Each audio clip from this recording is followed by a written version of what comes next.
क्या सोनिया गांधी और राहुल गांधी की गिरफ्तारी की तैयारी में है ईडी? 2025 में जो नए अंग्रेज हैं, ये जो है नेशनल हेराल्ड और उससे जुड़ी संस्थाओं के खिलाफ हैं। क्या भ्रष्टाचार रोकने के बहाने गांधी परिवार पर बदले की कार्रवाई की जा रही? इस देश में लूटने का लाइसेंस नहीं है। शुद्ध भाषा।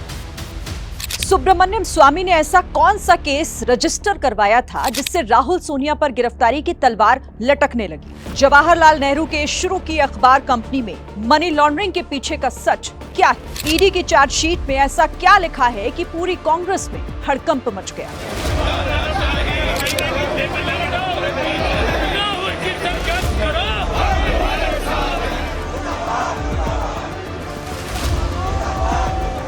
इस केस से जुड़े दस्तावेजों के साथ हम आपको दिखाएंगे कि सुब्रमण्यम स्वामी के केस रजिस्टर करवाने से लेकर ईडी की चार्जशीट दाखिल करने के बीच में क्या क्या हुआ।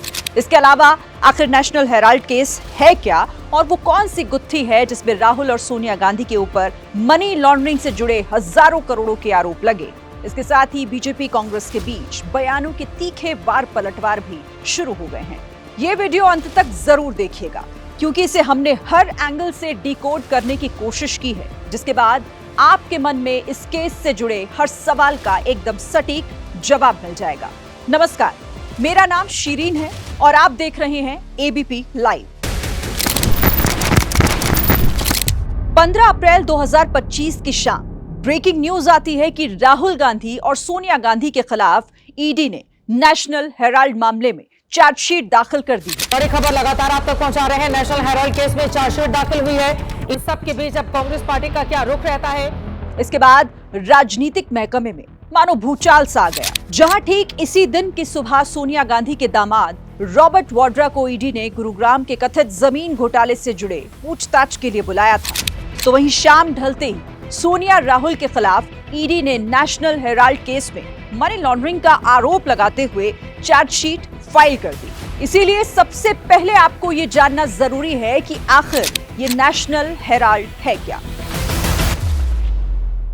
नेशनल हेराल्ड दरअसल एक अखबार है जिसे भारत के पहले प्रधानमंत्री जवाहरलाल नेहरू के साथ आचार्य नरेंद्र देव और रफी अहमद किदवई से लेकर गोविंद वल्लभ पंत जैसे स्वतंत्रता संग्राम सेनानियों ने 1938 में शुरू किया था। इस अखबार की शुरुआत 5 लाख रुपए, जिसे करीब 5000 स्वतंत्रता संग्राम सेनानियों की मदद से शुरू किया गया था। इस अखबार का मालिकाना हक एसोसिएटेड जर्नल लिमिटेड यानी कि एजेएल के पास था। ये कंपनी 3 अखबार छापती थी, अंग्रेजी में नेशनल हेराल्ड, हिंदी में नवजीवन अखबार और उर्दू में कौमी आवाज। दिल्ली, लखनऊ, भोपाल, मुंबई समेत कई शहरों में इस अखबार के पास हजारों करोड़ की संपत्ति थी। 1956 में इस कंपनी को कंपनी एक्ट की धारा 25 के अंतर्गत पूरी तरह से टैक्स फ्री कर दिया गया। इसके बावजूद भी कंपनी घाटे में जाने लगी, जिसके बाद कंपनी पर करीब 90 करोड़ के कर्ज तले दब गई और साल 2008 के वित्तीय संकट के दौरान कंपनी को बंद करना पड़ा।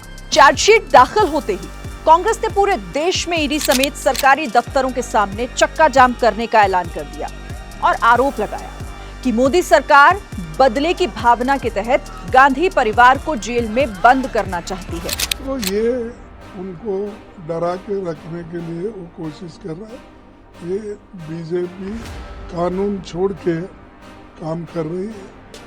ये इसके लिए हम डट के मुकाबला करेंगे। असलियत ये है कि ये नरेंद्र मोदी जी की प्रतिशोध की राजनीति है, ये मोदी जी की घिनौनी राजनीति है और इसका सामना हम कोर्ट में करेंगे। कोई दम नहीं है, ये बिल्कुल पॉलिटिकली मोटिवेटेड केस है जिसको लंबे समय तक खींचा गया। हम लोगों को न्यायपालिका में पूरा भरोसा है, will fight it out legally. अब इसके साथ आपको ये भी समझना यहाँ पर जरूरी है कि साल 2008 में एजेएल, जो कि नेशनल हेराल्ड की पेरेंट कंपनी थी, उसके बंद होने के बाद साल 2010 में आखिर ऐसा क्या हुआ था जिसे आधार बनाकर सुब्रमण्यम स्वामी ने सोनिया गांधी और राहुल गांधी समेत कई बड़े कांग्रेस लीडर्स के खिलाफ मनी लॉन्ड्रिंग और जमीन हड़पने का आरोप लगाते हुए केस दर्ज करवाया। साल 2010 में यंग इंडिया नाम से एक और कंपनी बनाई गई जिसका 38% शेयर सोनिया गांधी और राहुल गांधी के पास था। बाकी के शेयर मोतीलाल वोरा और ऑस्कर फर्नांडीज के पास थे। 22 दिसंबर 2011 को राहुल गांधी को डायरेक्टर और सोनिया गांधी को बोर्ड ऑफ डायरेक्टर नियुक्त किया जाता है।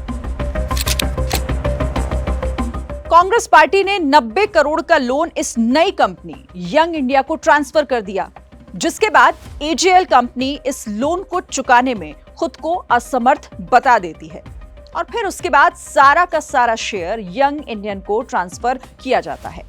और फिर एजेएल ने जो शेयर यंग इंडिया को ट्रांसफर किए थे उसकी एवज में सिर्फ 50 लाख रुपए ही एजेएल को दिए गए। इसके साथ ही यह भी आरोप लगाए गए कि करीब 2000 करोड़ रुपए की संपत्ति भी ऑटोमेटिकली यंग इंडिया कंपनी को ट्रांसफर कर दी गई। कि यही वो 50 लाख रुपए थे जिसे आधार बनाकर सुब्रमण्यम स्वामी ने साल 2012 में केस रजिस्टर करवाया था और साथ में पीपल्स रिप्रेजेंटेशन एक्ट 1951 के section 29A sub section C और इनकम टैक्स 1961 के सेक्शन 13A के तहत आरोप लगाया कि कांग्रेस पार्टी, जो कि एक पॉलिटिकल पार्टी है, वो कमर्शियल पर्पस के इस्तेमाल करने के लिए इस पैसे का इस्तेमाल करेगी और इसी आधार पर उन्होंने इस केस की जांच सीबीआई से करवाने की मांग की। इसके साथ में ही उन्होंने कांग्रेस पार्टी पर आम जनता के पैसे का गलत इस्तेमाल करने का भी आरोप लगाया, जिसके जवाब में 2 नवंबर साल 2012 को कांग्रेस पार्टी ने यह भी कहा कि जो पैसे एजेएल कंपनी को दिए गए थे उसके पीछे का मकसद सिर्फ नेशनल हेराल्ड को पुनर्जीवित करना था। इस केस का इतिहास, भूगोल तो अब तक आप समझ ही चुके होंगे। अब आपको यहाँ पर ये समझने, ये जानने की जरूरत है कि जो चार्जशीट ईडी ने दाखिल की है उसमें किन धाराओं के अंतर्गत क्या क्या आरोप लगाए गए हैं। ईडी ने इस चार्जशीट में सोनिया गांधी को नंबर 1 और राहुल गांधी को आरोपी नंबर 2 बनाया है। ये पूरा केस मनी लॉन्ड्रिंग एक्ट 2002 की धारा 3 के तहत की जा रही है। इस केस में ईडी ने धारा 403, 420 के तहत आरोप भी दाखिल किए हैं। इस केस में ईडी ने जिन संपत्तियों को अटैच या फ्रीज किया है उसे अपने कब्जे में ले सकती है वो। अब आपके मन में यहां पर यह सवाल भी उठ रहा होगा कि अगर मनी लॉन्ड्रिंग के इस केस में सोनिया गांधी और राहुल गांधी दोषी पाए जाते हैं तो फिर आगे क्या होगा। मनी लॉन्ड्रिंग केस में दोषी पाए जाने पर कम से कम 3 साल की कठोर कारावास का प्रावधान है। इसके साथ ही इस केस से जुड़ी हुई संपत्तियों को कुर्क करने का अधिकार भी ईडी के पास होता है। कठोर कारावास के साथ ही साथ आरोपियों पर जुर्माना लगाने का भी प्रावधान है। मनी लॉन्ड्रिंग केस में दोषी पाए गए व्यक्ति को जमानत नहीं मिलती है।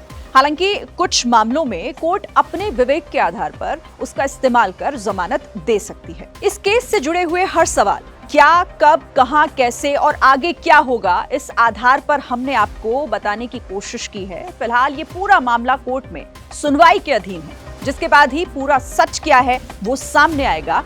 आरोप से लेकर चार्जशीट के पीछे का पूरा खेल क्या है। ये वीडियो आपको कैसा लगा हमें कमेंट बॉक्स में जरूर बताएं और एबीपी लाइव को सब्सक्राइब करें।